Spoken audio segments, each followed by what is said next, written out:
ये मेरा चचेरा भाई है रामदास काळे और मैं गणेश काळे। साहब 2 हफ्ते पहले मैं इसके घर गया था, लेकिन इसका घर बंद था और आज भी बंद है। मुझे इसकी बहुत चिंता हो रही है साहब। ठीक है, तुम्हें टेंशन क्यों नका। हम इनका फोटो सारे पुलिस स्टेशन में भिजवा देंगे और अखबार में इनके गुमशुदा होने का प्रिंट भी करा देंगे, फिर देखते हैं।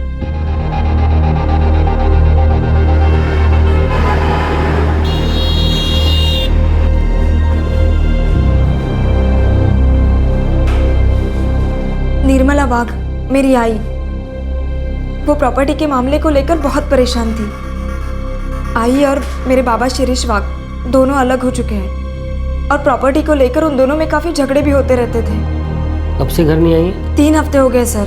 कभी कभी वो अपने रिश्तेदारों के घर चली जाया करती हैं। आपने रिश्तेदारों की यहाँ पूछताछ की? सबके यहाँ पूछ लिया, वो किसी रिश्तेदार के पास नहीं गई है। अब तो मुझे डर लग रहा है। हमें 2-3 दिन का वक्त दीजिए, हम इन्हें ढूंढने की पूरी कोशिश करते हैं। नासिक के पास सिन्नर में रहने वाले रामदास काळे मई 2010 से लापता थे और पुणे की रहने वाली निर्मला वाघ नवंबर 2010 से लापता थी। गुमशुदा लोगों के बीच की सबसे दुखद कड़ी वो दर्द और परेशानी होती है जो उनके परिवार वालों को सहन करनी पड़ती है। उनकी किसी खबर का इंतजार करना या फिर इस सब के समापन का इंतजार करना। रामदास काळे और निर्मला वाघ के गुमशुदा होने की कहानी को समापन मिला, लेकिन 3 साल बाद। पर यह समापन बहुत ही अजीब तरीके से मिला।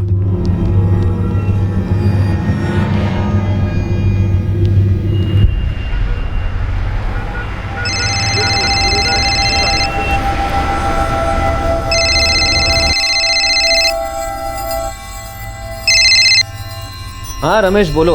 विजय साहब, एक पार्टी मिली है और प्रॉपर्टी खरीदने में बहुत इंटरेस्टेड है। अरे वाह, वेरी गुड। कब देखनी है जमीन उनको? परसों।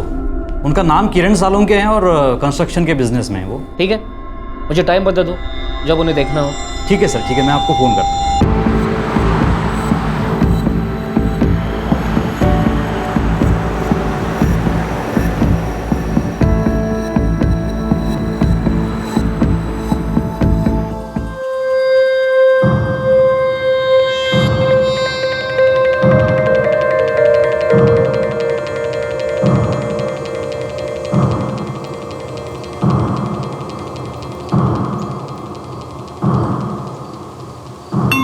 आगे सर बोलो।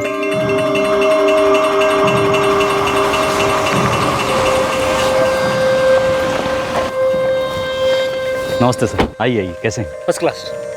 किरण Salunke ji, mister Vijay Tambat. Hi. Missus Suvarna Tambat. नमस्ते। चलिए सर, देख लीजिए, आइए।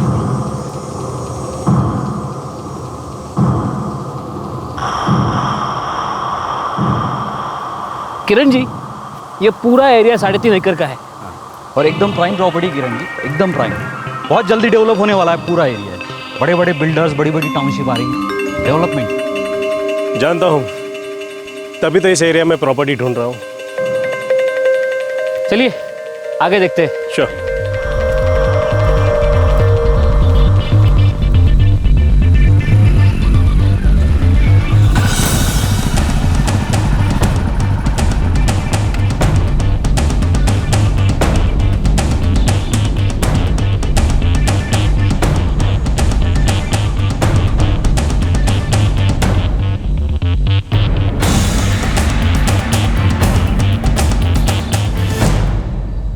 ओके, प्लॉट मुझे पसंद आया। आगे डील की बात कर लेते हैं। ठीक है। रमेश, तू तो जानता ही है कि मेरा डेली का काम है, मुझे इसकी पूरी नॉलेज है। हाँ सर, मैं तो सिर्फ इतना कह रहा हूँ कि ये प्रॉपर्टी बहुत अच्छी है सर, आप इसे हाथ से जाने मत दीजिए। 1.5 करोड़, इससे ज़्यादा नहीं दे सकता। बस 2 का तो मार्केट रेट भी नहीं है। देखिए विजय जी, मैं कहता हूँ सौदा अच्छा, डील कर लेते। नहीं, इतना कम में नहीं। क्या बोलती हो सुवर्णा? हाँ हाँ, कम से कम 1,90,00,000 रुपए, इससे नीचे नहीं। वो तो किरण जी अच्छे आदमी लगते हैं, इसीलिए तो हमने ये रेट कम किया है। वरना इतने प्राइम एरिया में उन्हें 2 करोड़ में भी इतनी अच्छी प्रॉपर्टी नहीं मिलती थी। वो एरिया जल्दी डेवलप भी हो रहा है और इनफैक्ट उनके लिए तो ये बहुत ही फ़ायदे का सौदा भी है। फ़ायदे का सौदा है किरण जी, आप मानिए मेरी बात को, आपको इससे कम में इतनी अच्छी प्रॉपर्टी नहीं मिल सकती। 1,60,00,000 लास्ट ऑफर। रमेश, हमारा लास्ट ऑफर 1,75,00,000। अगर नहीं तो फिर ये डील नहीं हो पाएगी। Okay done. तो ठीक है किरण जी, जैसा कि आपसे बात हुई थी 60-40 का रेशो होगा। हाँ ठीक है, तो फिर सर टोकन दे दें? कल ही टोकन मनी एडवांस दे देते हैं। ये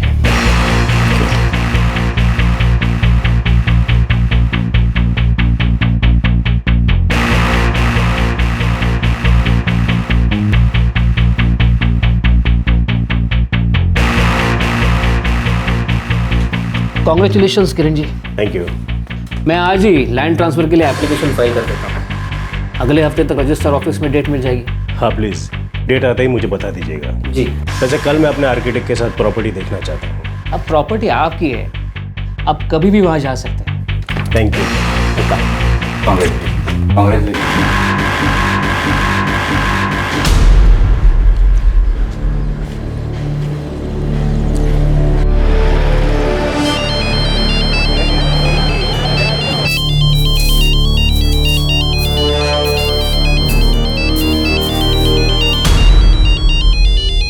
बाबा फोन।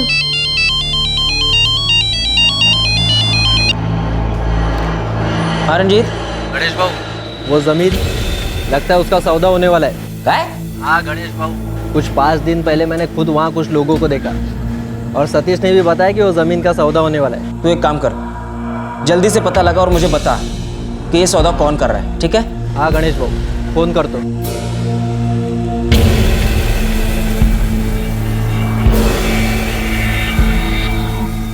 साहब, ये मेरा चचेरा भाई है, रामदास काळे।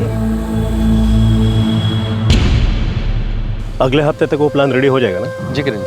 ठीक है, जैसे प्लान रेडी हो जाए वो प्लान लेके अपने असिस्टेंट को मेरे ऑफिस में भेज देना। एक बार प्लान चेक कर लूँ, उसके बाद आगे काम शुरू करते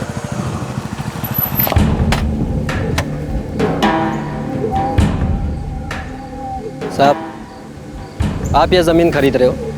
हाँ क्यों? किससे खरीद रहे हो? तुमसे मतलब? और तुम हो कौन? साहब, आप इस ज़मीन पे बहुत ज़्यादा पैसे दे रहे होंगे, लेकिन बाद में अगर इसका कुछ लफड़ा हुआ फिर आप क्या करोगे? ये ज़मीन मैं विजय तामट से खरीद रहा हूँ। वो एक वकील है और ये ज़मीन उनकी पत्नी सुवर्णा के नाम पे है। नहीं साहब, ये प्लॉट रामदास काले के नाम पे। क्या? ये क्या बकवास कर रहे हो तुम? इस ज़मीन के पूरे पैसे दे चुका हूँ मैं। देखो साहब, हमारा काम था आपको बताना, आगे आप देखो, आपकी मर्जी।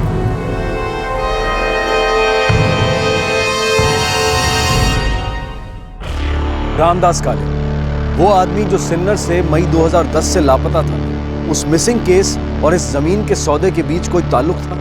किरण जी, कौन रामदास का? सब बकवास है। तू बेकार में झूठी खबर फैला रहा है। ये देखिए जमीन के पेपर्स। ये देखिए ना, ये ज़मीन मेरे नाम पर है। हमने ये ज़मीन अक्टूबर 2010 में खरीदी थी। हमारे पास ज़मीन के रजिस्ट्रेशन के सारे पेपर्स हैं। अब तो आपको भरोसा हो गया ना? पेपर तो ठीक है, लेकिन आई होप आप समझ रहे होगे कि ज़मीन के मैं काफ़ी एडवांस दे चुका हूँ आपको। बड़ी रकम है और प्रॉपर्टी का मामला है, इसलिए मैं कोई रिस्क लेना नहीं चाहता। किरण जी, चिंता मत कीजिए। रजिस्ट्रार ने 23 अप्रैल की डेट दी है, परसों ही रजिस्ट्रेशन हो जाएगा। और मैं किसी भी उल्टी सीधी डील को हाथ ही नहीं लगाता। वकील हूं, एक फाइन प्रिंट भी मेरी नजरों से बच नहीं सकता।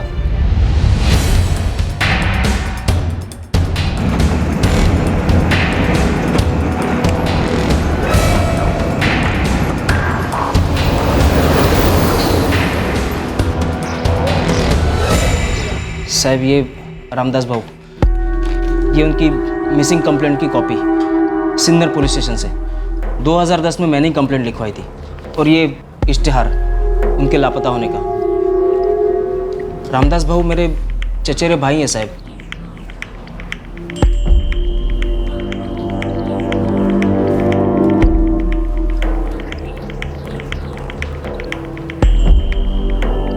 रामदास भाऊ सिन्नर में एक छोटा मोटा प्रॉपर्टी एजेंट था। 1996 में नासिक शहर के बाहर उन्होंने एक प्लॉट खरीदा था, सर्वे नंबर 141/26। पेपर में इतने सारे इश्तिहार दिए, फिर भी रामदास को कुछ पता नहीं चला? नहीं साहब, वो बीमार था, अकेले रहता था।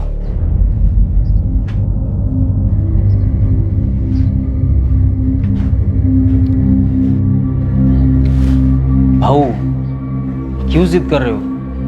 मेरे साथ पनवेल चलो। नहीं रे गणेश, मैं इधर ही ठीक है। भाऊ चलो मेरे साथ, अच्छे अस्पताल में इलाज करवाते हैं। मैं तो कहता हूँ ये ज़मीन बेच दो, इसी से अच्छा इलाज हो जाएगा। नहीं रे गणेश, उस जमीन के अलावा मेरे पास है क्या?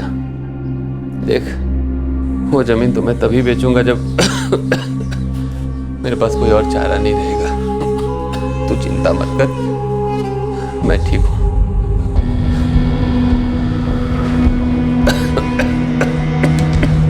HIV पॉजिटिव था,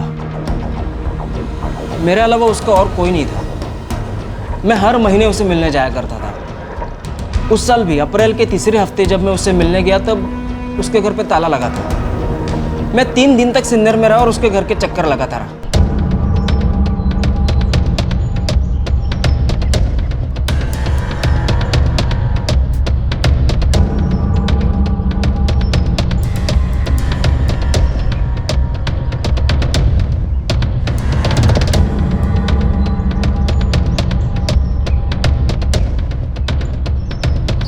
रामदास भाऊ को तो 2 हफ्ते से नहीं देखा। 2 हफ्ते से? हाँ।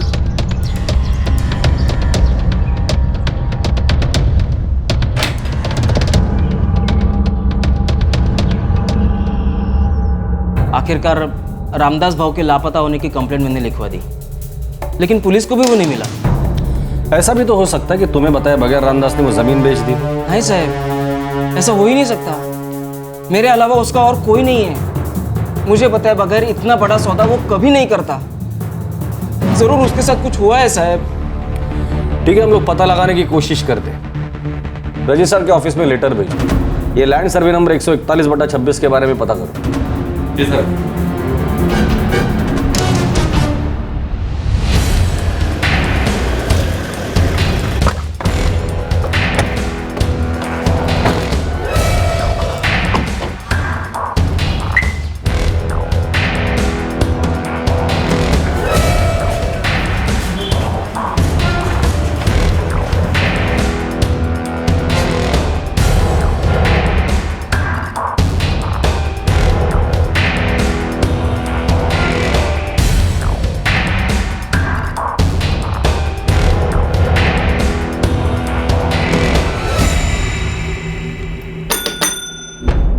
बोला साहब। ये बघ संतोष, सर्वे नंबर 141/26 के पेपर्स लेके आना। वही ट्रांसफर्स के लिए आए थे। हो साहब।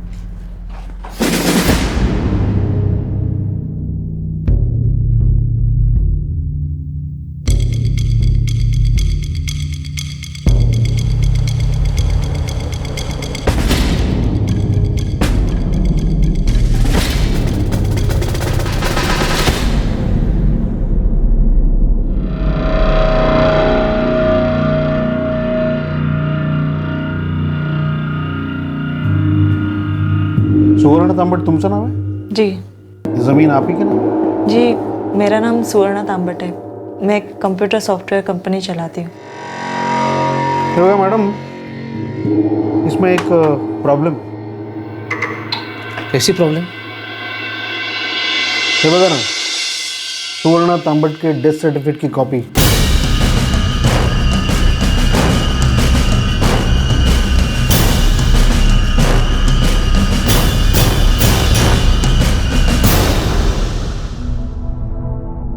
ये म्युनिसिपल कॉर्पोरेशन से है। हाँ, अंतिम संस्कार भी वहीं पर हुए। ये क्या बकवास है? विजय जी, ये काय चाललंय? देखिए सर, मैं यहाँ आपके सामने बैठी हूँ तो ये मेरा डेथ सर्टिफिकेट कैसे हो सकता है? आप प्लीज इन प्रॉपर्टी के पेपर्स में ये फोटोग्राफ देखिए प्लीज।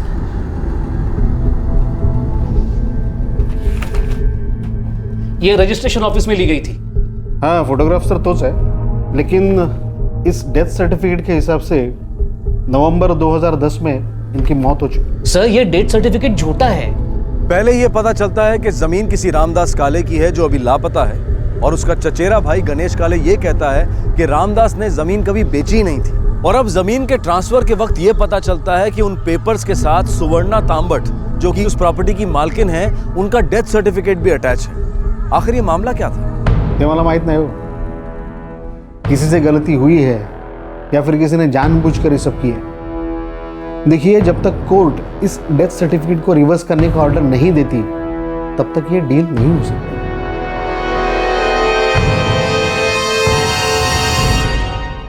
इस प्रॉपर्टी के साथ कुछ गड़बड़ लग रही है। आप मेरा एडवांस वापस दे दीजिए प्लीज। धीरज रखिए किरण जी, बहुत बड़ी प्रॉपर्टी है, देखिए जरूर कुछ गलती हुई है, वो डेथ सर्टिफिकेट झूठा है। मैं आपकी बात मानता हूँ, लेकिन इतनी प्रॉब्लम से जुड़ी प्रॉपर्टी खरीदना मुझे ठीक नहीं लग रहा है। देखिए, लेकिन कोई प्रॉब्लम है ही नहीं, ये जरूर किसी की चाल है।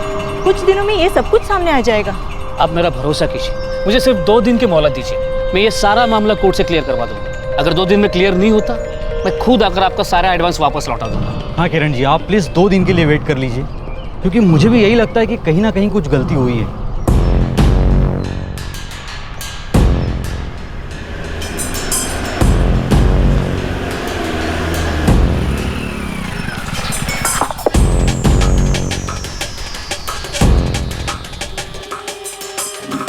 संतोष भाऊ, इस प्रॉपर्टी की डिटेल्स चाहिए। मंगेश भाऊ, मुझे 2 दिन का टाइम दे दो।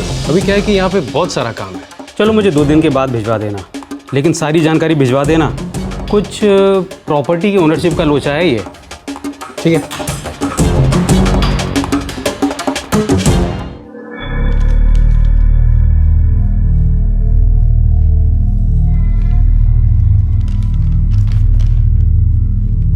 सर, कहीं कोई बड़ी मिस्टेक हुई है या फिर कोई जानबूझ के इस प्रॉपर्टी पे से हमारी ओनरशिप हटाने की कोशिश कर रहा है। ये प्रॉपर्टी सर्वे नंबर 141/26 नासिक के बाहर की है। ये प्रॉपर्टी मेरी पत्नी सुवर्णा तांबट के नाम पे है। उसने जानबूझ के ये झूठा डेथ सर्टिफिकेट रजिस्टर ऑफिस के लैंड पेपर्स में डाल दिया है। ये कोई गलती नहीं है। मैं देख सकता हूँ कि सुवर्णा तांबट जिंदा है और लैंड पेपर्स पे भी इन्हीं की तस्वीर है और ये डेथ सर्टिफिकेट भी इन्हीं के नाम का है।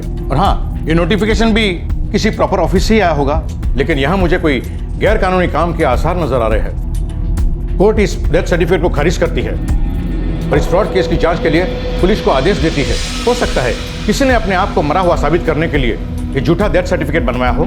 Thank you sir.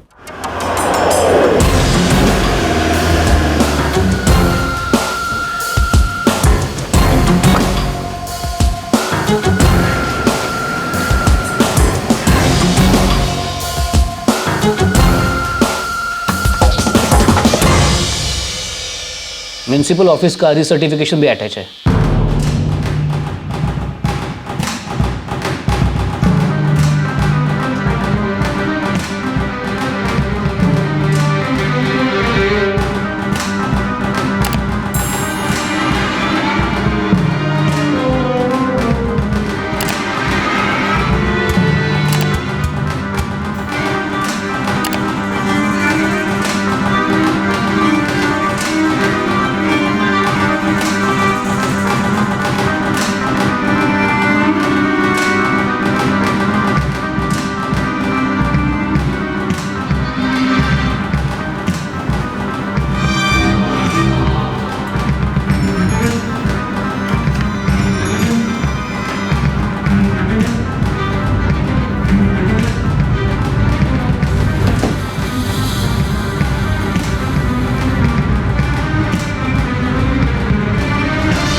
ये रहा आपका बाकी का अमाउंट।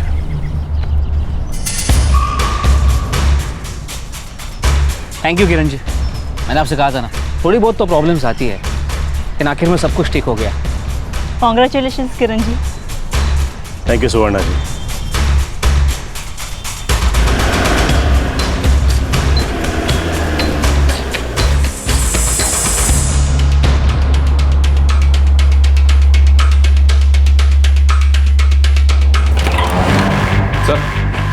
गणेश काड़े आए हैं। वो प्रॉपर्टी के सिलसिले में ना?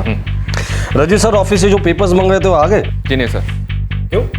पेपर आने में इतना वक्त क्यों लग रहा है? सर, इस बीच कोर्ट से ये पेपर आया है। ये क्या है? ये तो उसी जमीन से जुड़ा हुआ पेपर है। 141/26 जाली डेथ सर्टिफिकेट का मामला है।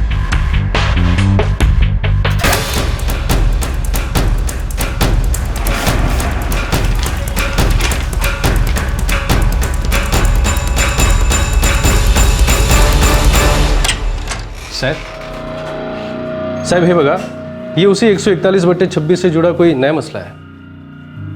अरे बाबा आता काय झालं नवीन आणि? साहब, पुलिस ने इस जमीन के पेपर्स मंगवाए हैं। उनका कहना है कि इस जमीन का मालिक कोई रामदास काळे है और उसके भाई गणेश काळे का कहना है कि रामदास ने कभी ये जमीन किसी को बेची नहीं थी। अरे काय चाललंय हे, हाँ?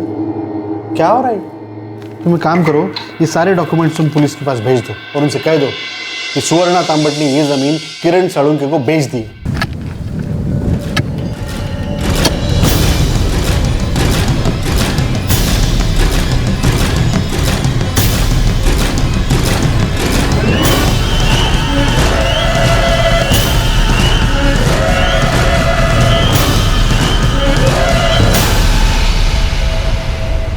जमीन अब किसी और को ट्रांसफर हो चुकी थी। फिर उसी मामले की इन्वेस्टिगेशन भी शुरू हो गई। एक ऐसी इन्वेस्टिगेशन जिससे अब तक की सारी लापता कड़ियां जुड़ने वाली थी और जुर्म की कहानी सामने आने वाली थी। मुझे जैसे ज़मीन के बेचे जाने की बात पता चली थी तब से मैं आपसे कह रहा हूँ साहब, इस मामले की जांच करो। बहुत बहुत बड़ा लोचा है साहब। देखो गणेश, हम लोग जांच कर रहे हैं, बस प्रॉपर्टी के पेपर्स आने का इंतजार कर रहे हैं। और वैसे भी तुम्हारे कंप्लेंट के अलावा भी उस प्रॉपर्टी में और भी कुछ गड़बड़ है और हम सब इसका पता लगाने की कोशिश कर रहे हैं।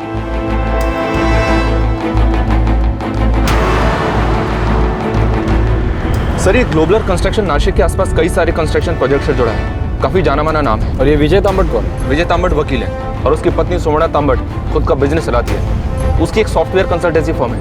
मेरी समझ में ये नहीं आ रहा है कि मैं रजिस्ट्रेशन ऑफिस के पेपर पे भरोसा करूं या इन सब बातों पर। यानी आपको पहले से ही पता था कि इस जमीन से कई पुराने मसले जुड़े हुए हैं? मसले का तो पता नहीं, लेकिन हाँ, जमीन खरीदते वक्त दो प्रॉब्लम सामने आई थी। एक तब जब दो लड़कों ने आके मुझे ये बताया कि ये जमीन कोई रामदास काळे के नाम पर है, और एक जाली डेथ सर्टिफिकेट का मामला सामने आया था। आपको इस जमीन के बारे में किसने बताया? रमेश कामत ने। वो एक रियल एस्टेट एजेंट है। साहब, हमको किसी भी डील के बारे में मार्केट से ही खबर मिलती है। मुझे भी ऐसे ही पता चला कि विजय जी अपनी प्रॉपर्टी बेचना चाह रहे हैं। रामदास काळे के बारे में तुम्हें पता था? नहीं साहब, मैंने तो पहली बार उसका नाम तभी सुना था जब किरण जी ने एक बार उसकी बात की थी। लेकिन ज़मीन के सौदे में अक्सर लोग अपने फ़ायदे के लिए ऐसी खबरें फैलाते रहते हैं। ज़मीन के पेपर्स एकदम सही थे सर। अपने फायदे के लिए इस गणेश काळे ने रामदास काळे के जमीन का मामला उठाया होगा। तो जमीन का सौदा हो रहा है, ये खबर उसके दोस्तों ने उसे दी। गणेश काळे ही वो आदमी जिसने अपने भाई की मिसिंग कंप्लेंट भी लिखवाई थी। सर, उसने ये भी कहा था ना कि उसका भाई रामदास काळे HIV पॉजिटिव था। कहीं ना कहीं कुछ तो गड़बड़ जरूर था। सर, वो जाली डेथ सर्टिफिकेट वो भी तो है। हो सकता है कि जमीन का सौदा रोकने के इरादे से उसे भेजा गया हो।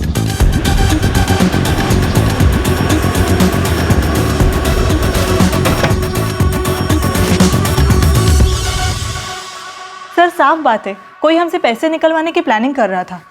उनका मकसद पूरा नहीं हुआ तो हो सकता है वो किरण जी को परेशान करे। आपने जमीन किससे खरीदी थी? जी, गजानन राजपुरे से। वो शिरडी का रहने वाला है। उसी ने न्यूज़पेपर में ज़मीन के बारे में इश्तिहार दिया था, जिससे हमें इसके बारे में पता चला, और ये ज़मीन भी हमने उसी से खरीदी थी।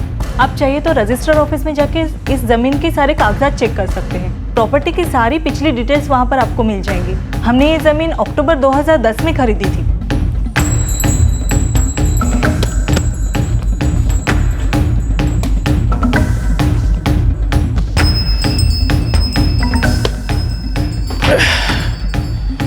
ये प्रॉपर्टी को लेकर इतनी मगजमारी हो रही ना, एक के बाद एक लोचा चालू है।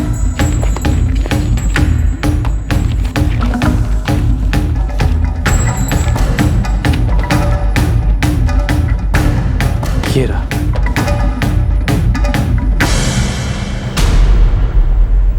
ग्लोबलर कंस्ट्रक्शन बड़ी कंस्ट्रक्शन कंपनी है भाऊ। और वो विजय तांबट वकील है। पुलिस कह रही है कि ज़मीन के सब कागजात भी सही हैं। देखते हैं, मैं पुलिस पर और दबाव बढ़ाता हूँ।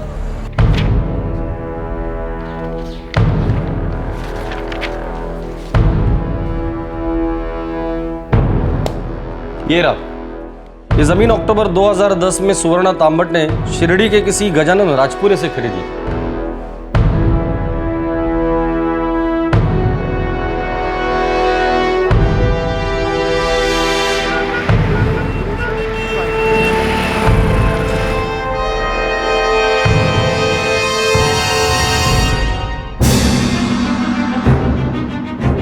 पद्मा, हाँ मला नाशिकला जायचं आहे, थोड़ा काम है, देर हो जाएगी.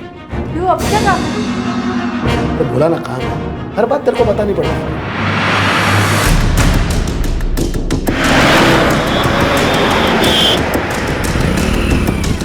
जमीन के बारे में कुछ बात है. अब क्या हुआ? क्या मालूम, पुलिस ने बुलाया, बोल रहे थे कुछ पूछताछ करना चाहते हैं. अक्टूबर 2010 में तुमने सुवर्णा तांबट को जमीन बेची थी. वैसे तुमने ये जमीन किससे खरीदी थी? सिन्नर के रामदास काळे से साहब. साहब मैं भी किसान हूँ शिरडी में. रामदास काळे ने मेरे खेत के पास एक दूसरा खेत बेचा था, तो उसी से मेरे को पता चला कि उसके पास एक जमीन है जो वो बेचना चाहता है. तब 2010 में मैंने ये जमीन उससे खरीदी थी. बस ये गजानन राजपुर है. इनका कहना है 2010 में खुद रामदास काळे ने वो जमीन इन्हें बेची थी और इन्होंने वो जमीन अक्टूबर 2010 में ही सुवर्णा तांबट को बेची. अब तुम्हें क्या कहना है? साहब पण मेरा भाई रामदास काळे तो मई 2010 से लापता है. मैंने रिपोर्ट भी लिखवाई है, फिर भी उसका कुछ पता नहीं चला. और मुझे बताए बगैर वो इतना बड़ा कदम कभी नहीं उठा सकता. ये वही आदमी है जिसने तुम्हें जमीन बेची थी? नहीं साहब, ये कौन है? अरे काय चाल रहे है गणेश? तूने किसी गलत आदमी की कंप्लेंट तो दर्ज नहीं की थी ना? खरा खरा सांग, ये क्या नाटक चल रहा है? आई शपथ सांगता साहब, मैं ऐसे क्यों करूंगा. अब ये मेरा चचेरा भाई रामदास काळे ही है. साहब अगर मैं झूठ बोल रहा होता तो ये जमीन रामदास काळे की, ये भी तो झूठी होता ना साहब. साहब आप खुद ही देख लो, इसमें बहुत बड़ा झोल है साहब. इस दफ्तर में सब लोग एक ही जमीन के बारे में जानना चाहते हैं. सब लोग का एक ही काम रह गया है.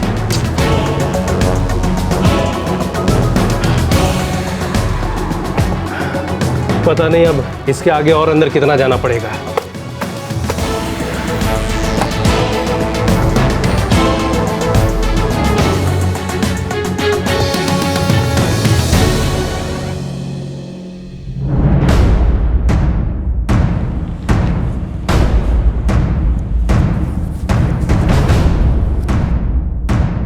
ये वो रामदास काळे नहीं जिसे गणेश काळे अपना भाई बता रहा था. तो फिर ये कौन है?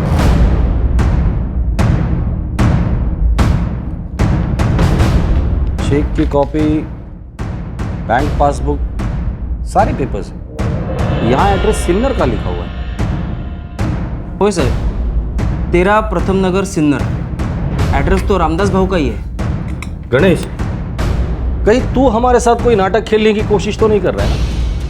अगर ऐसा है ना तो लॉकअप में उल्टा लटका के सच बुलवाऊंगा तेरे से. नाही साहेब, अहो मी खरंच सांगतोय, ये जो एड्रेस है ना ये रामदास भाऊ का ही है. लेकिन इस फोटो में ये जो आदमी है ना ये रामदास भाऊ नहीं है. और ये बैंक अकाउंट ये पीपल्स बैंक का है, जबकि रामदास भाऊ का इस बैंक पे कोई अकाउंट था ही नहीं. उनका अकाउंट तो कॉमन ट्रस्ट बैंक में था.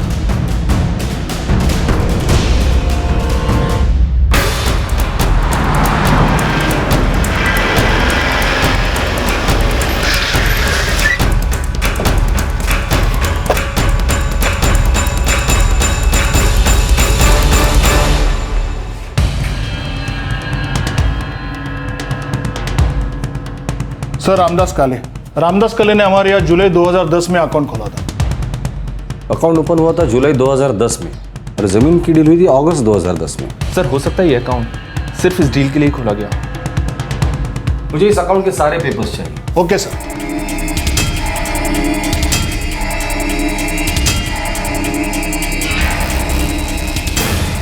ये रामदास भाऊ. यही है रामदास भाऊ. मैं इनके भाई गणेश को भी जानता हूँ. रामदास भाऊ बीमार थे, मई 2010 में वो अचानक गायब हो गए. इसका मतलब है गणेश काळे सच बोल रहा था. ये जरूर किसी फ्रॉड का मामला है. ये नकली रामदास काळे ने ये जमीन गजानन राजपुरे को बेची. उसने वो जमीन सुवर्णा तांबट को बेची. फिर सुवर्णा तांबट ने वो जमीन किरण साळुंके को बेची. और इन सब के बीच सुवर्णा तांबट का वो जाली डेथ सर्टिफिकेट भी है. असली रामदास काळे गायब है और किसी की मौत का नकली सर्टिफिकेट निकाला गया. जरूर इसके पीछे कोई मास्टरमाइंड है. जल्दी से ये चाबी मकान मालिक को लौटा के आ और मेरे को गली के बाहर मिल. हाँ? पण आपण कुठे चाललो? अरे तू पहले लौटा के तो आ, आज मैं बस स्टॉप पर सोचेंगे. हाँ? हाँ चल लवकर जा. हो.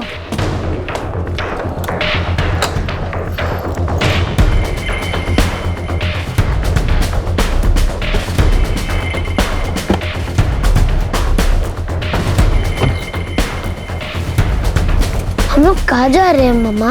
बेटा हम लोग एक नई जगह रहने जा रहे हैं। मतलब हम लोग वापस नहीं आएंगे? नहीं बेटा, तुम अब एक नए स्कूल जाओगे।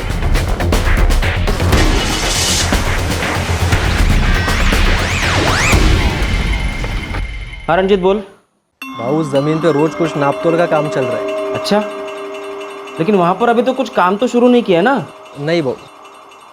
ठीक है, मैं कुछ सोचता हूँ। कमिंग। सर, ये अच्युत सर ने सर रिवाइज प्लान भेजे हैं, ये देखिए सर।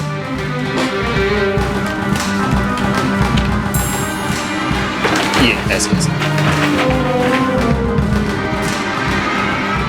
Good, very good. एक काम करो, कल की मीटिंग फिक्स कर दो, हम जल्दी कंस्ट्रक्शन शुरू कर लेंगे।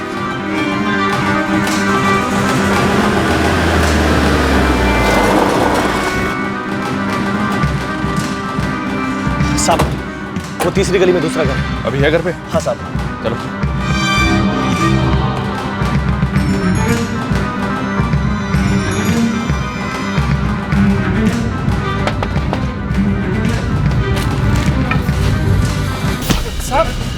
अरे साहब मैंने किया क्या? साहब सुनो तो, साहब मैंने किया क्या वो तो बोलो। अरे क्यों लेके जा रहे हैं मेरे को?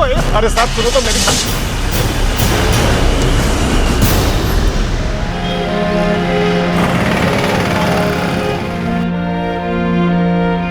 2 साल बीत चुके हैं, लेकिन अभी भी पुलिस को आई के बारे में कुछ भी पता नहीं चला। पता नहीं आई कहाँ चली गई।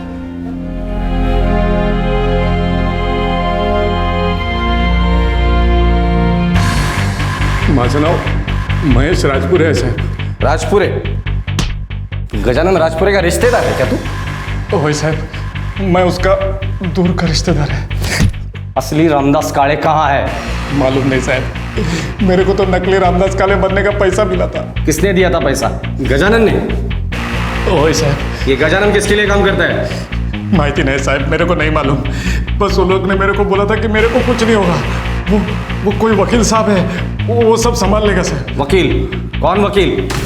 माहिती नहीं साहब, मेरे को कुछ नहीं मालूम सर। सर,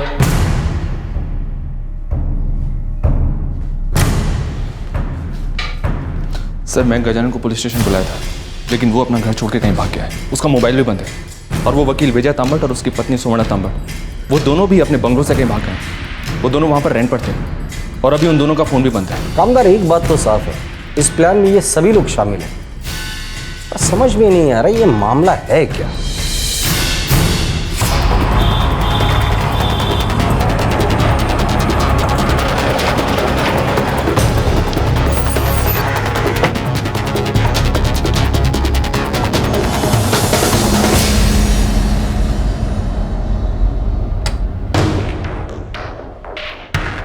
विजय तांबट और उनकी पत्नी 1 हफ्ते पहले ही यहाँ से चले गए। उठे गेले? कुछ बोल के गए कि कहाँ जा रहे? नहीं, कुछ नहीं बताया, सिर्फ बोले कि मैं यहाँ से शिफ्ट कर रहा हूँ। सब एक एक करके गायब हो रहे हैं। इसके पहले कि वो ब्रोकर रमेश कामत गायब हो जाए, पता करो कि वो है कहाँ। साहब मुझे कुछ नहीं पता साहब। रातों रात कहाँ गायब हो गए? ब्रोकर हो ना तुम उनके, कुछ तो बताया होगा। साहब मैं झूठ नहीं बोल रहा हूँ। मुझे तो ये भी नहीं पता कि ये लोग शहर छोड़ के जाने वाले। शायद कोर्ट में किसी को मालूम हो कि कहाँ गए हैं। छोटा मोटा वकील था साहब, अभी फिलहाल कोई केस भी लिस्टेड नहीं है उसके नाम। वैसे पहले वो पूना में काम करता था। अच्छा, अगर उसने कहीं और काम करना शुरू किया होगा तो खबर मिल सकती है उसके बारे में? आप नोटिस भेज दीजिए, मैं उसे सर्कुलेट करवा दूंगा। मैंने बस ये ज़मीन खरीदी है उनसे, बाकी उन लोगों से मेरा कोई लेना देना नहीं है। अच्छा, सौदे के बाद भी उन्होंने कभी कांटेक्ट किया आपसे? नहीं, कभी नहीं। एक्चुअली सर, मेरा सर घूम रहा है। जब से वो ज़मीन खरीदी है, एक के बाद एक लफड़ा हो ही रहा है। साहब, मैं तो पहले से बोल रहा था, बड़ा झोल है। रामदास बाबू हमेशा कहता था बहुत ज़्यादा मुश्किल आएगी तभी वो ज़मीन बेचेगा।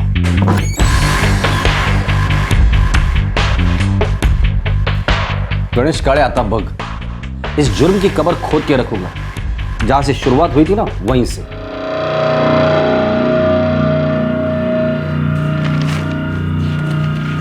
गजानन राजपुरे ने अपने रिश्तेदार महेश राजपुरे का इस्तेमाल करके ये डील करवाई।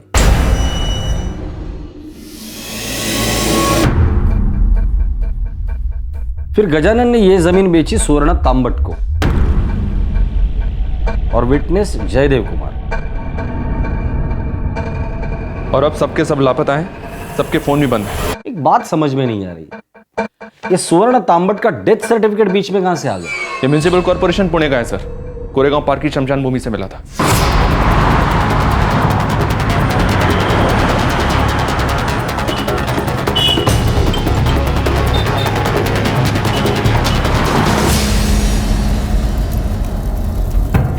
एक मिनट सर।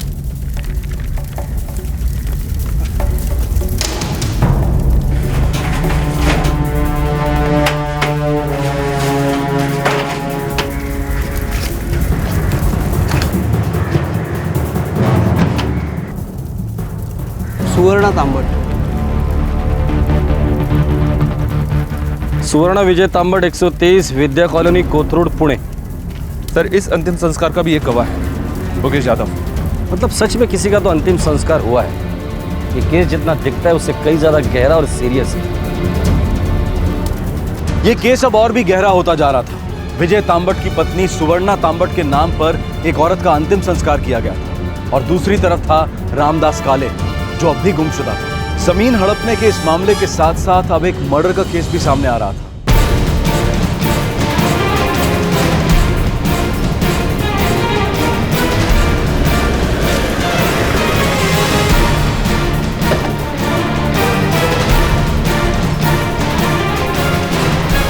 सर हम तो अभी अभी यहाँ शिफ्ट हुए हैं। हमारे पड़ोस में शिरोडकर जी रहते हैं, बहुत सालों से रह रहे हैं। आप उनसे जाकर पूछिए।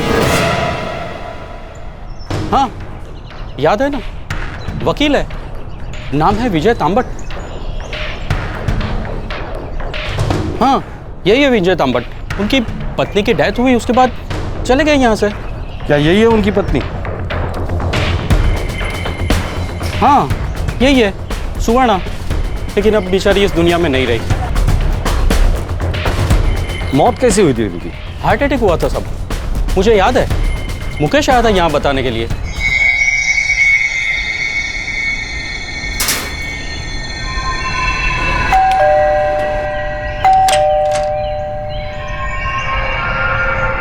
सुन के शौक लगा साहब, वो 40-42 साल की होगी।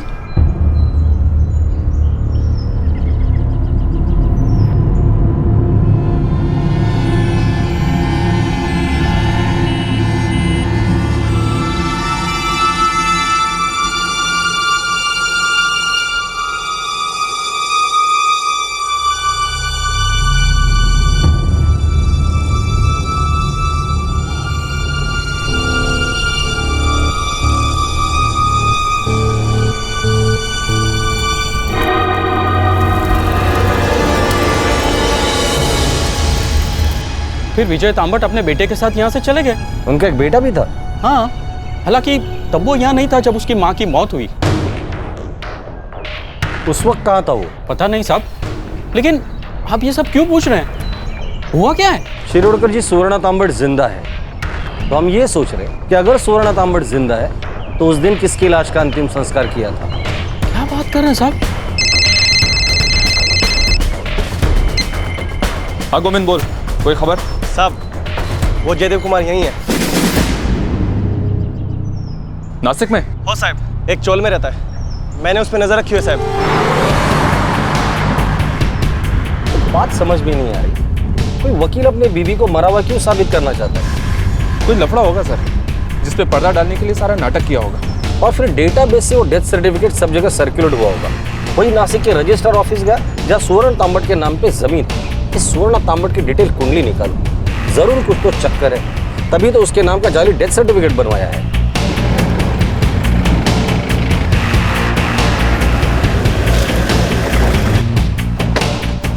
वो ऊपर वाले कमरे में साहब, चलो।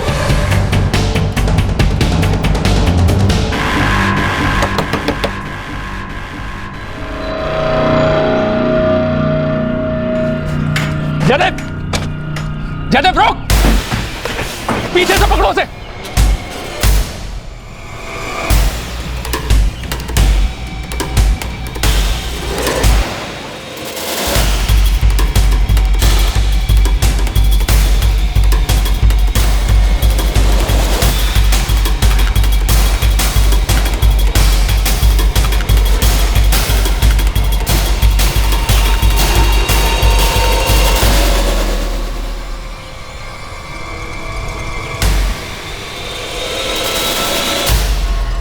जयदेव कुमार, जो गजानन राजपुरे और सुवर्णा तांबट के बीच हुए जमीन के सौदे में गवाह था, उसी ने रामदास काले के लापता होने की गुत्थी खोली। ये एक बड़ा ही अजीबोगरीब और संगीन जुर्म था।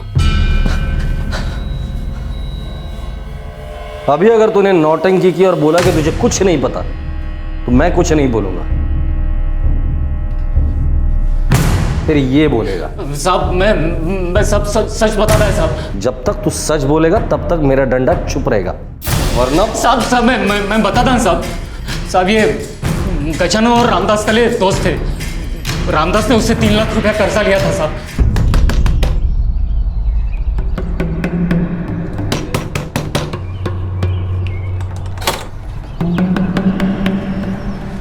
काय रे रामदास, फोन का नाही उचलत? भाऊ बैलेंस नहीं है फोन मध्ये भाऊ। अरे येड़ा समझला इसका मला? इनकमिंग के लिए कौन सा बैलेंस लगता है रे? मैं क्या बोलूं क्या करूं भाऊ? मेरा पैसा लौटा दे बस, मेरे को और कुछ नहीं चाहिए। भाऊ तुमको तो पता ही है मेरे को कौन सा रोग लगा है। इलाज के लिए पैसा पानी की तरह जा रहा है भाऊ। सारा काम धाम ठप है। प्रॉपर्टी के लिए भी कोई नया काम किए कितना दिन हो गया भाऊ। बहुत कमजोर हो गया हूँ भाऊ। हे भग रामदास, तेरी हालत में तरस खाकर मैंने तेरी मदद की थी। अरे 3 लाख रुपए कोई छोटी मोटी रकम नहीं है। मैं कोई धन्ना सेठ नहीं हूँ। मेरा घर है, मेरा परिवार है, और वो जो लेनदार मेरे घर पे आते हैं उनको क्या दूं मैं? थोड़ा और टाइम दे दो भाऊ। नहीं, अभी और नहीं। तू तेरी जमीन बेच डाल और मेरा कर्जा चुका दे बस। भाऊ मेरे अंदर अगर ताकत होती ना तो कब का जमीन बेच दिया होता। डॉक्टरों का चक्कर काटने से फुर्सत मिले तब तो ग्राहक ढूंढो जमीन बेचने का। भाऊ मुझे 6 महीने का और टाइम दे दो। डॉक्टर ने बोला है मैं 6 महीने में ठीक हो जाऊंगा। इतना टाइम मैं नहीं दे सकता। मेरे को जल्दी में जल्दी मेरा पैसा वापस चाहिए बस। तो फिर एक काम करो, वो जमीन तुम ही खरीद लो, अपना पैसा ले लो और बाकी का पैसा मुझे दे दो। कितने में बेचेगा जमीन? अभी बाजार भाव के हिसाब से 1.25 करोड़। 1.25 करोड़? टोका फिरलाय का तुझा? इतना पैसा मैं कहां से लाऊंगा? तो फिर मुझे टाइम दे दो भाऊ। गजानन मेरा दोस्त है। हमने मिलकर शिरडी में बहुत सौदे किए थे जमीन के। उसी ने मेरे को बताया। पक गया हूं। 1 साल से 3 लाख रुपया अटका पड़ा है साले के पास। प्यार से नहीं मानेगा तो मार से मानेगा। अरे मरे हुए को क्या मारूंगा? वो तो वैसे ही बीमार है। मेरे को किसी भी तरह से मेरा 3 लाख रुपया वापस मिल जाए बस। केस ठोक दे, अंदर करवा दे साले को। जोर जबरदस्ती करेगा तो पैसा निकलेगा। कैसे? मेरा और मेरे भाई का प्रॉपर्टी का झगड़ा चल रहा है, तो मैं पुणे में एक वकील से मिला था। कौन वकील? विजय तांबट? हाँ वही।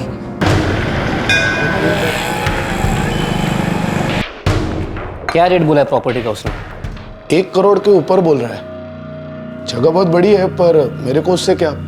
मेरे को सिर्फ मेरा 3 लाख रुपया चाहिए बस। उस पर धोखाधड़ी का केस ठोक सकते हैं। केस कोर्ट में तो पहुंचेगा, लेकिन उसकी बीमारी ऐसी है कोर्ट उस पर तरस खाएगी। केस कोर्ट में घिसता रहेगा। अगर इस बीच वो ऊपर चला गया तो नीचे केस बंद। तुम्हारा तो पैसा गया, मेरी फीस भी देनी पड़ेगी, तुम्हारा डबल नुकसान। तो मैं क्या करूं? मुझे किसी भी तरह से मेरे 3 लाख रुपए दिलवा दीजिए बस।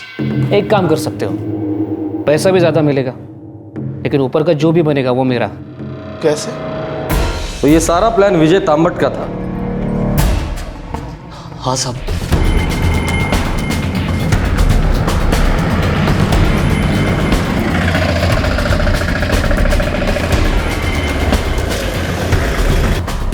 ये आज बस रामदास।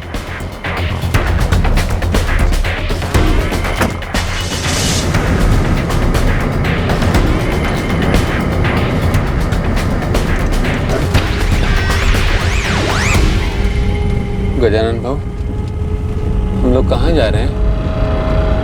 इधर ही पास में। काम क्या है भाऊ? मेरा पैसा वसूल करना है। रामदास एक प्लॉट है, अगर तू बेचने में मेरी मदद करेगा तो मेरी तो चांदी हो जाएगी। तू भी अपना कट रख लेना। और हाँ, जो 3 लाख रुपया उधार दिया है ना, वो भी माफ।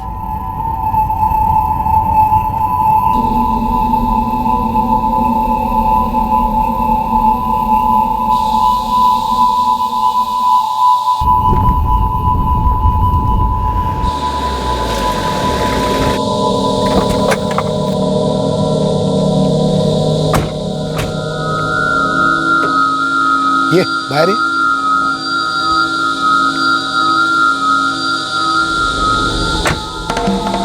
भाऊ प्लॉट किधर है? वो उधर एकदम छान प्लॉट है।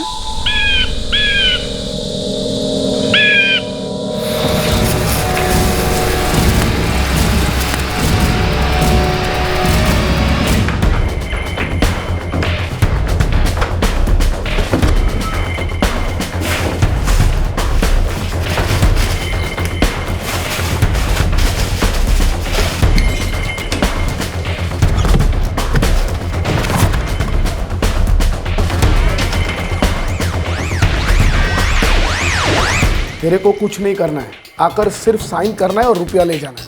लफड़ा नहीं है ना भाऊ? नहीं नहीं, कोई लफड़ा नहीं।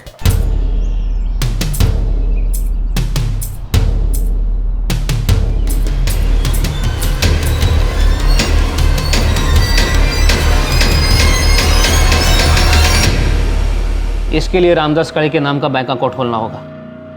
उसी नाम की आईडी की जरूरत पड़ेगी प्लॉट के सौदे के टाइम।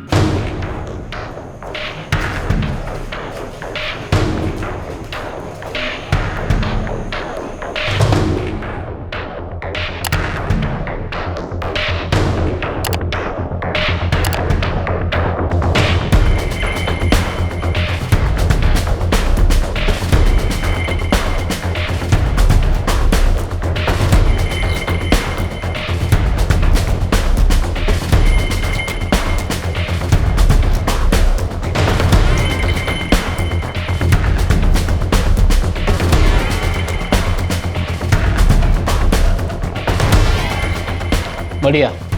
अब अगला प्लान, 2 महीने के बाद ये प्लॉट तुम मेरी पत्नी सुवर्णा को बेच दो। मैं तुम्हें 15 लाख रुपए दूंगा, जो तुम आपस में बांट लेना।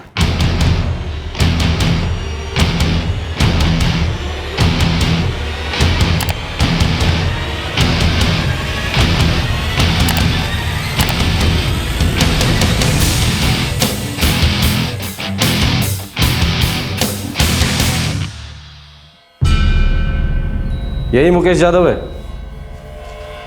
हाँ साहब, ये विजय जी का असिस्टेंट था और यही गवाह था।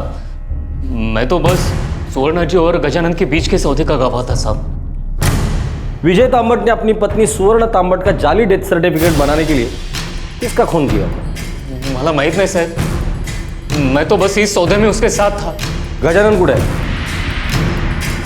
गजानन कहाँ है? साहब ये इधर नाशिक में। सांगा तर खरं। अरे साहेब गेलाय काय मी? अरे मैंने क्या हुआ क्या है लेकिन? काय झालं हो? हे का घेऊन चालले तुम्हाला?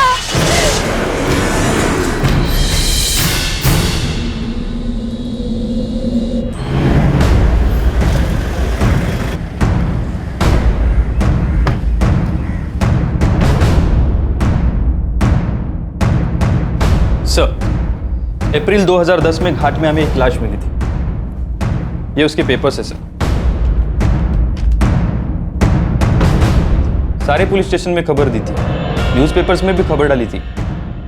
ऐसे कोई चूक सकता है? गणेश काळे से इसकी शिनाख्त करानी होगी।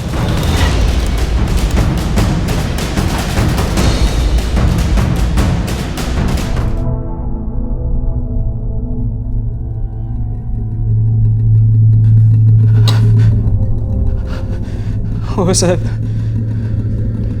यही है मेरा भाई रामदास काळे। अप्रैल 2010 में गजानन राजपुरे और जयदेव कुमार ने इसकी हत्या कर दी थी। तुम सही कह रहे थे, उन्हीं लोगों ने इसकी जमीन हत्या कर उसे बेच दिया था।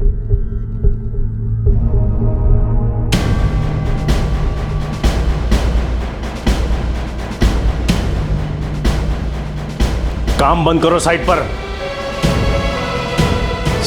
काय पनोती लागली आहे।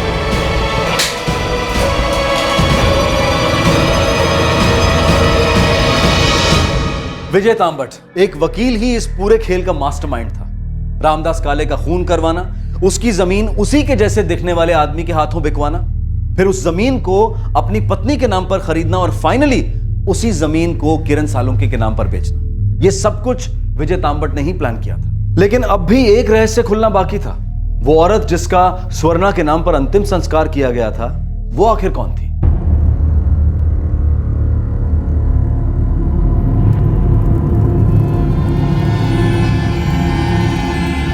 सर ये सुवर्णा तांबट कानपुर से है। ये वहां पर एक इन्वेस्टमेंट स्कीम चलाती थी।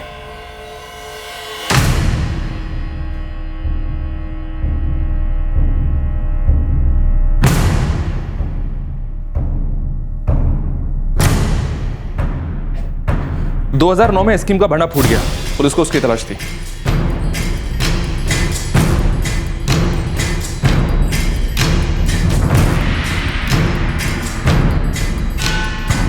ये सुवर्ण तांबट भी 420 लगती है। जी हाँ सर। और नवंबर 2010 में फ्रॉड इन्वेस्टमेंट केस की फाइल भी बंद कर दी गई। इसलिए किया गया था उसकी मौत का नाटक, ताकि उसके खिलाफ ये जो केस चल रहा है वो बंद हो जाए। जी हाँ सर। एक बात और, ये जाली डेथ सर्टिफिकेट खुद विजय तांबट ने कानपुर पुलिस को भेजा था। जी हाँ, हमने सुवर्णा तांबट के खिलाफ वारंट जारी किया हुआ था। पुलिस ने लुकआउट नोटिस भी जारी किया, लेकिन नवंबर 2010 में उसके पति ने डेथ सर्टिफिकेट भेजा। थैंक यू श्रीवास्तव साहब। अगर हमें कुछ और डिटेल्स की जरूरत हुई तो मैं आपको दोबारा फोन करूंगा। सारा प्लान उसने बनाया, गजानन को रामदास का खून करने के लिए भड़काया ताकि उसकी जमीन पे वो कब्जा कर सके, और खुद की बीवी का क्रिमिनल केस बंद करवाने के लिए भी उसने किसी के मर्डर का प्लान किया होगा। और जो उसने पुणे में किया होगा, हो सकता कि वो भी कोई गुमशुदा औरत हो। सुवर्णा का जो फोटो कानपुर से आया है, उस फोटो को स्टेट के हर पुलिस स्टेशन में फैक्स करवा दो, महाराष्ट्र के बाहर भी भिजवा दो।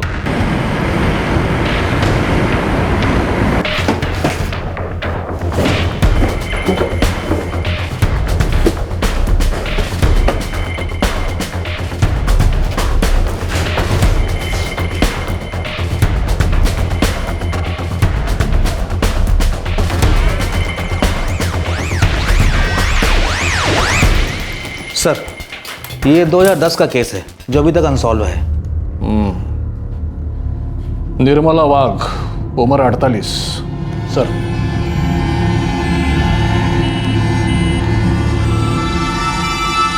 निर्मला वाघ मेरी आई। वो प्रॉपर्टी के मामले को लेकर बहुत परेशान थी। ये मिसिंग कंप्लेंट उसकी बेटी शालिनी ने फाइल की थी।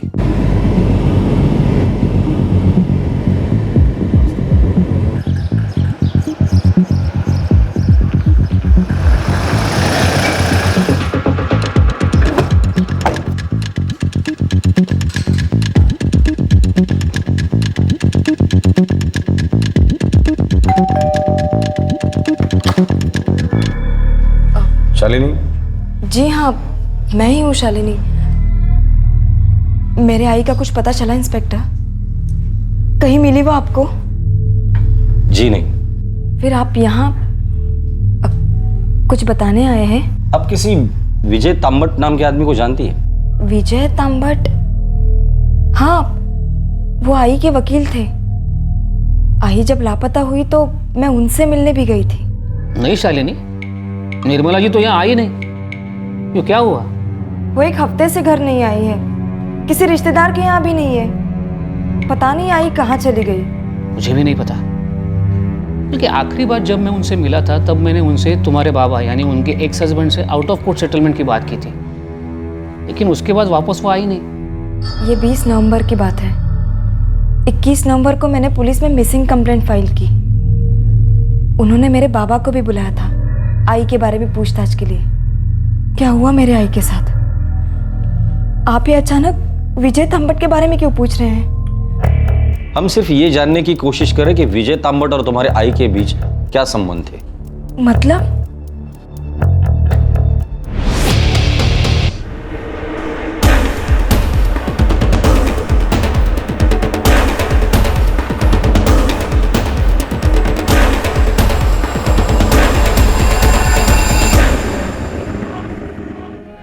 कानपुर में विजय तांबट के बीवी के खिलाफ केस चल रहा था। उसे बंद करने के लिए विजय तांबट ने अपनी बीवी के मौत का नाटक किया। हमें शक है कि शायद इसीलिए विजय तांबट ने तुम्हारे आई की हत्या की होगी। और मैं सारे वक्त अपने बाबा को ही गुनहगार मानती रही।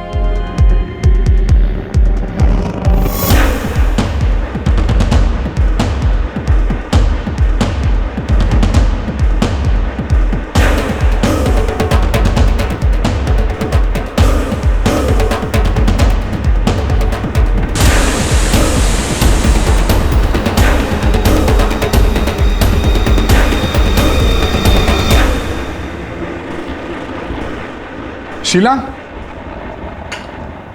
शीला, क्या हुआ? हे बग, अगर देवा, ये तो बता रहा था कि वकील है, वांटेड क्रिमिनल निकला। अब क्या करे? हमने तो इसे किराए पे घर दिया है। वाह बहू बेटा वाह, अखबार के साथ इलायची वाली गरम चाय मिल जाए ना तो मुझे बहुत मजा आता है। वाह वाह वाह।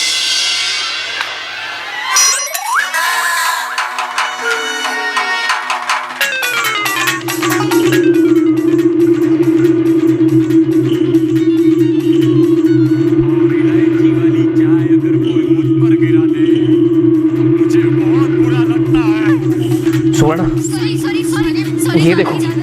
हम लोग ने जानबूझकर नहीं किया। तो क्यों किया? क्योंकि आपने कहा। मैंने कब कहा? दादाजी, आपने तो कहा था ना कि घर में खेलो, बाहर मत जाओ।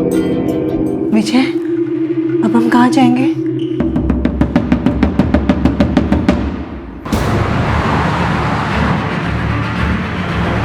सर, मुंबई पुलिस उनके घर पहुंच रही है।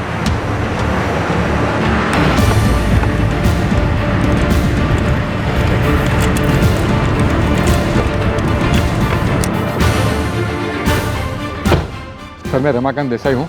मेरा फ्लैट यहाँ 3rd फ्लोर पे ही है। वो दोनों यहीं रह रहे हैं।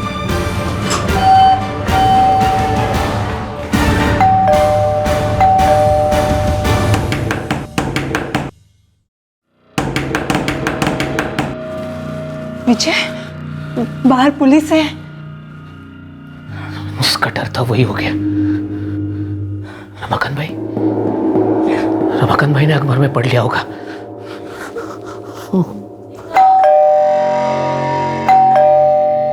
क्या हुआ मम्मी? आप दरवाजा क्यों नहीं खोल रहे हो? कौन है बाहर?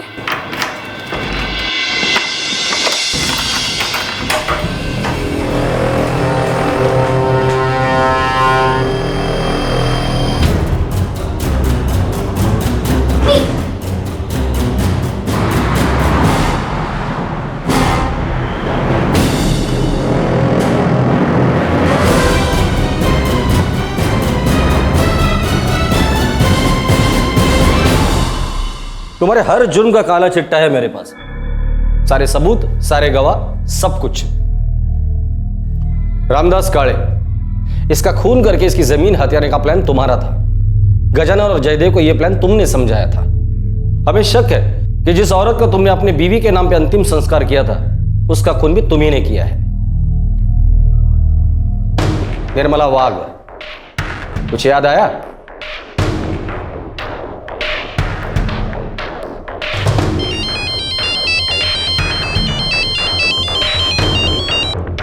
हेलो, विजय दामत बोल रहे हैं। आप कौन? मैं कानपुर पुलिस से बोल रहा हूँ। Hello hello hello. Kanpur police से फोन था। हाँ, हमें इस चक्कर से निकलना होगा। आखिर कब तक हम हमारे मोबाइल नंबर और ठिकाने बदलते रहेंगे? कोई तो रास्ता निकालना होगा। इस केस को ठिकाने लगाना होगा।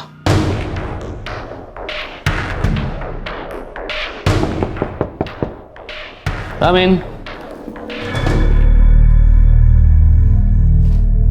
अरे निर्मला जी आइए। विजय जी, और कितना समय लगेगा केस को दर्ज कराने के लिए? निर्मला जी देखिए, आखिर वो आपके पति थे। मेरी सलाह तो ये होगी कि आप दोनों कोर्ट के बाहर समझौता कर लो। नहीं करना है मुझे उससे समझौता। वो मुझे फूटी कौड़ी नहीं देगा। क्या इस सिलसिले में मैं उनसे या उनके वकील से बात करूं? और मुझे समझौता नहीं जमा तो? फिर तो कोर्ट का दरवाजा हमेशा के लिए खुला है। लेकिन मेरा मानना ऐसा है कि पहले हमें कानूनी चक्कर से हटकर कोशिश करनी चाहिए। अगर नहीं कुछ हुआ तो करेंगे तैयारी कोर्ट का दरवाजा खटखटाने की। मुझे जमीन जायदाद पैसों से कोई लेना देना नहीं है। मुझे तो सिर्फ उसे सबक सिखाना है। मेरी जिंदगी हराम कर दी है उसने मेरी जिंदगी को इस हद तक बर्बाद कर दिया है कि कभी कभी सोचती हूँ कि मैं जिंदा हूं तो किस लिए। लेकिन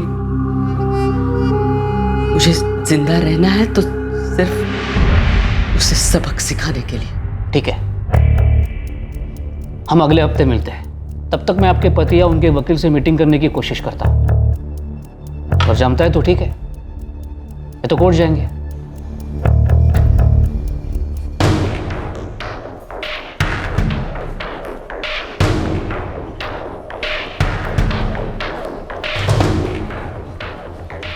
बड़ी परेशान है, कई दिनों तक घर पर नहीं जाती, भटकती रहती है। एक बेटी है उसकी जो खबर रखती है, नहीं तो उसका दुनिया में कोई भी नहीं। अगर उसकी बेटी को पता चल गया तो? नहीं पता चलेगा। रामदास काले के बारे में अब तक पता चला। बस एक ही झटके में तुम्हारे खिलाफ सारी केस रफा दफा हो जाएंगे। अगले हफ्ते ऑफिस आ रही है।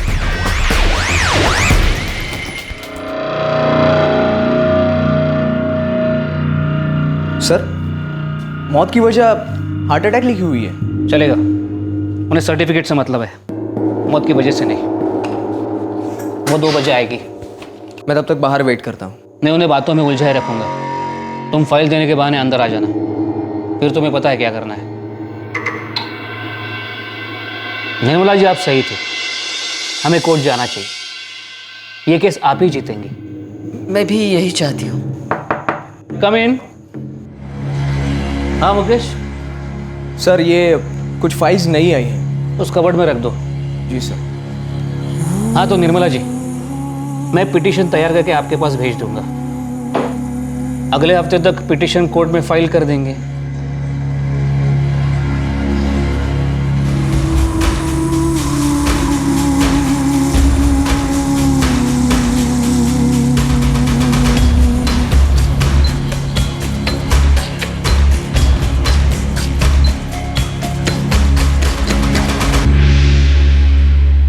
स्ट्रेंज, आप एक वकील हो और आप भी एक पढ़ी लिखी औरत हो। इसके बावजूद आप दोनों ने जुर्म का रास्ता अपना लिया। खुद के ऐशो आराम के लिए धोखाधड़ी और खून करने से भी बाज नहीं आए। एक बच्चे के मां बाप हो तुम दोनों।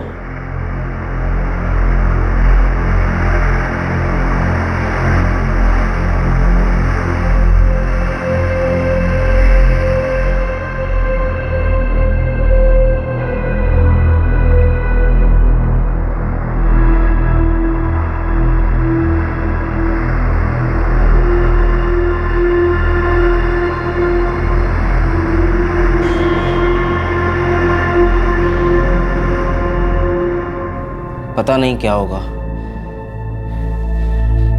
वो लोग तो पकड़े गए, लेकिन रामदास भाऊ की जमीन का क्या होगा पता नहीं। मुझे हमेशा लगा कि आई पागल हो गई, या फिर बाबा आपने कुछ। मुझे पता है बेटा, तुझे लगा कि मैंने ही तेरी आई के साथ कुछ कर दिया है। ये बात सच है, हमारी आपस में कभी बनी नहीं, एक दूसरे को तकलीफ ही दी है। लेकिन बेटा, मैं ऐसा कुछ करने की सोच ही नहीं सकता हूं।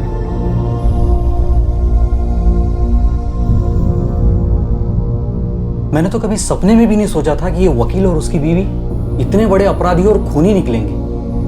कितने शरीफ लगते थे। पनवती का घड़ा साबित हुई है जमीन। जब से खरीदी है, एक के बाद एक अड़चन ही अड़चन। जमीन नहीं, सरदर्द खरीदा है, सरदर्द। गजानन और जयदेव को आईपीसी की धारा 302 के तहत हत्या के लिए, 420 के तहत धोखाधड़ी के लिए और 471 के तहत नकली दस्तावेज इस्तेमाल करने के लिए बुक किया गया है। विजय तांबट और स्वर्णा तांबट पर आईपीसी की धारा 302 के तहत हत्या के लिए, 120 बी के तहत गैर कानूनी साजिश के लिए, 201 के तहत सबूत मिटाने के लिए, 419 के तहत किसी और के नाम पर धोखाधड़ी करने, 420 के तहत धोखाधड़ी करने और 471 के तहत नकली दस्तावेज इस्तेमाल करने के आरोप लगाए गए। सभी मुजरिम इस वक्त न्यायिक हिरासत में। 2 गुमशुदा लोग, रामदास काले और निर्मला वाघ, एक का खून उसकी जमीन हड़पने के लिए किया गया और दूसरे को एक जाली डेथ सर्टिफिकेट का फ्रॉड करने के लिए मार डाला गया। अगर गणेश काले अपने भाई रामदास काले की फिक्र में उसकी जमीन पर लगातार नजर नहीं रखता, पुलिस को इस जालसाजी के बारे में ना बताता तो ये जुर्म कभी सामने ही नहीं आता। और विजय और सुवर्णा तांबट न जाने कितने लोगों को ऐसे ही अपना शिकार बनाते रहते। इस केस से जो बात सामने आती है वो ये है कि किसी और की पहचान को अपना बनाना, फेक आइडेंटिटी बनाना कितना आसान है। फर्जी दस्तावेज के इस्तेमाल से करोड़ों की जमीन हथियाना कितना आसान है। यहाँ तक कि एक मुजरिम के लिए किसी का नकली डेथ सर्टिफिकेट बनवाना भी कोई मुश्किल काम नहीं है। इसका एक जीता जागता उदाहरण है आधार कार्ड, जिसके लिए सुप्रीम कोर्ट साफ तौर पर कह चुका है कि वो एक अनिवार्य पहचान पत्र नहीं है, क्योंकि ये पता होने के बावजूद भी कि उसके लिए बायोमेट्रिक्स और बहुत मिनट डिटेलिंग की जरूरत है, लोगों का आधार कार्ड बनाने की पूरी प्रक्रिया में काफी सारी लापरवाहियां बरती गई थी। बहुत सी रोजगार गारंटी योजनाओं में ऐसे फर्जी पहचान पत्र का इस्तेमाल करके बहुत से लोग सरकारी पैसा लूट लेते हैं। यहाँ तक कि उन लोगों की पहचान भी इस्तेमाल की जा रही है जो अब इस दुनिया में नहीं रहे। सारे नियम कानून, सारी प्रक्रिया अपनी जगह सही है, हमें सिर्फ उसे मजबूत और कड़ा बनाने की जरूरत है। हमारे देश की इतनी बड़ी आबादी होने के हिसाब से सभी लोगों की जानकारी जमा करना और उसे मेंटेन करना कोई आसान काम नहीं है, लेकिन ये नामुमकिन भी नहीं है। हम जो तरीके अपनाते हैं उसकी वजह से पूरी क्रिया अनियमित रहती है, क्योंकि पब्लिक सिस्टम के सभी क्षेत्रों को घोटालों और घूसखोरी ने इतना दूषित कर दिया है कि ये समझ में नहीं आता है कि ये अनियमित क्रिया अनजाने में बढ़ रही है या फिर जानबूझकर बढ़ाई जा रही है। झूठी आइडेंटिटी के साथ बोगस वोटिंग करना और करने के लिए प्रोत्साहित करना भी जुर्म है। अगले हफ्ते एक नए जुर्म, एक नए केस को लेकर हम फिर से हाजिर होंगे क्राइम पेट्रोल दस्तक में। तब तक अपना ख्याल रखें, सुरक्षित रहें और याद रखें, हम जुर्म को छिपाने की कितनी भी कोशिश क्यों ना करें, लेकिन जुर्म अपने कुछ निशान छोड़ ही जाता है। जय। इस तरह के और भी एपिसोड देखने के लिए हमारे चैनल को सब्सक्राइब करें और बेल आइकन दबाना ना भूलें।